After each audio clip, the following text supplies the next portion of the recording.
I get asked a lot why Hard Ops is dying, what happened to it, and after I answer that question, a bunch of other questions come into conversation. Most common questions would be how and why. In this video, I'm aiming to clear it out for you guys and why and how Hard Ops died. First, you have to go from the start. What is Hard Ops? Hard Ops is a predecessor to Contract Wars, which is a free-to-play game. Hard Ops, however, is a pay-to-play game, which means you pay for the game and you don't pay anything else. Where in Contract Wars, you play it for free, but you have microtransaction to purchase weapons, gear, skills, and money. Difference between these games is being that Hard Ops lacks the following things: the premium viable currency, GP, skill tree system, pay-to-win system, overpowered weapons, unbalanced gameplay, and cheaters. In general, Hard Ops is a great game which currently is still in alpha stage, and at the moment the new version of Hard Ops is being developed which changes and fixes the game. There were some visual problems with the game, like the unaligned weapon sights we have in Tarkov. Hitboxes, hit registration, and optimization was greatly improved and done and deserves satisfaction. So this is where the why questions comes into the story. Why does such a superior game die so quick? Well, it died not because of a cheater influence or overflow, not because of a game-breaking bug or still static map. It died because it lacked a player base. Unfortunately, the game wasn't advertised much or checked out, which led to its death. If you check the Steam store on the Steam market and its Steam page, you will see that the game is cheap at a price of €10 or $10, and that there's 1,950 reviews in the day of making this video. And the reviews are mixed, but all the negative reviews are dead game, which indicates the lack of players. Next question is how, as in how did it die? We answered the question why it died and how, and I will tell you how it died. We know the fact that the game lacked a player base, but why did that happen? How did that happen? Well, the game wasn't advertised much. On top of that, YouTubers tried to get some views, but that failed as well because of many reasons. One of the best YouTube videos for Hard Ops that reviewed the game is one from American YouTuber Big Fried TV. I highly suggest you to watch the video and see for yourself. Link is of course in the description. In the video, Big Fry talks about the game, its ups, downs, and history, but in one part of the video he explains that the death of this game will be the lack of a player base, which of course came to fruition and it's true. But the lack of a player base was done by bad advertising. As he says, that as the game launches, advertising needs to be done correctly. Some devs do it well, others not so much. In this case, the game was very poorly advertised. Only about a few trailers and a few customization videos were done, but that wasn't enough to win anybody over. The problem is that the developers counted on the Contract Wars community to switch over to Hard Ops, but they were really wrong. Most of the community does not want to switch, and there are a lot of stupid reasons for that. Because the developers counted on that to switch over to Hard Ops, they didn't bother making too much advertising for the game. They added the free copy on the roulette spin in Contract Wars and a referral code you could use on Hard Ops and win prizes. But let's get back on topic. Big Fried TV made a good review, but it had flaws, which are of course not his flaws, but the region he is in. As you know, Big Fried TV lives in Canada and he plays on the US servers. Hard Ops is very small in the US region, so that's why the servers are always empty, but for someone like me who lives in EU, servers are full every day. That's why I always get good matches in my videos. So that's the bad reviews when somebody says lack of players. Scares off people because if they buy the game, who will they play with or against?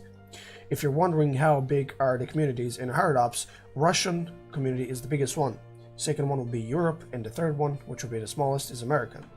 Region influence is also a thing which ended Hard Ops, which is a lack of players in regions. So you see, Hard Ops died because it was badly advertised and badly planned. Hopefully the new version that is coming out will change these problems and they will do some actual advertising this time. I'll do what's in my power to make my gameplay videos and reviews and see if more people get back into the game. That's all for this video. I'll see you guys in the next one. Peace out.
Работаем.